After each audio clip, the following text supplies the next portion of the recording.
Seorang ejen hartanah mengalami kerugian RM6,000 selepas disamun dua penjenayah bersenjatakan parang dan kayu baseball sekitar Kelang, Selangor.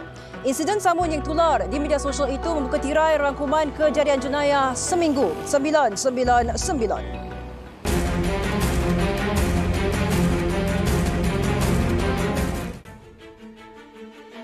Polis membuka kertas siasatan mengikut Seksyen 394 Kanun Keseksaan terhadap dua penjenayah atas kesalahan samun berkumpulan secara bersenjata dan mendatangkan kecederaan terhadap seorang ejen hartanah 30 Disember lalu. Kejadian jam 2.50 petang di laluan persiaran Pegaga, Kelang telah mengakibatkan mangsa yang berusia 40 tahun cedera di bahagian jari dan lengan serta mengalami kerugian sebanyak RM6,000 termasuk sebuah komputer riba dan kerosakan terhadap kedua-dua cermin pintu kereta.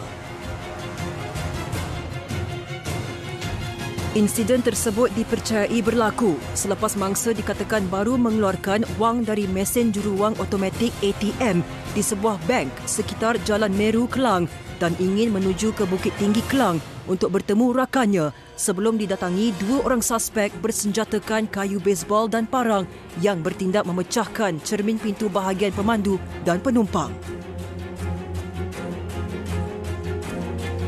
Menurut Timbalan Ketua Polis Daerah Kelang Selatan, Superintenden Kamal Arifin Aman Shah, usaha mengesan suspek masih giat dijalankan dan orang ramai yang mempunyai maklumat diminta tampil ke Balai Polis Berhampiran bagi membantu siasatan.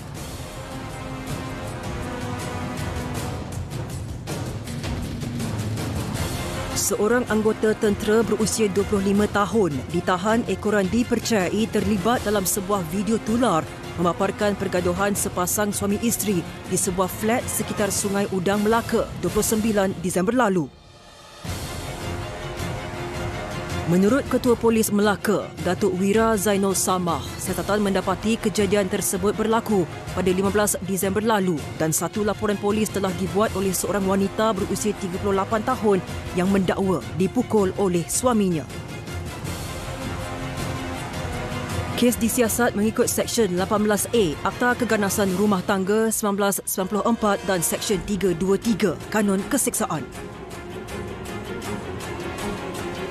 21 Disember lalu, Jabatan Kastam Diraja Malaysia berjaya mematahkan cubaan seorang pemandu pelancong sambilan menyeludup dadah jenis ganja yang dibungkus menyerupai belacan seberat 3.68 kg bernilai lebih RM11,000.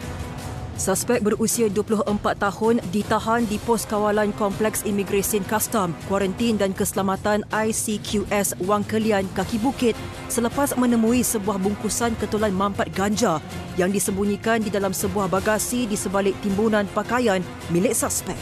Menurut Pengarah Kastam Perlis, Ismail Hashim, suspek dipercayai dibayar RM5,000 oleh sindiket bagi menyeludup masuk bekalan dadah berkenaan yang disyaki diperoleh dari Thailand.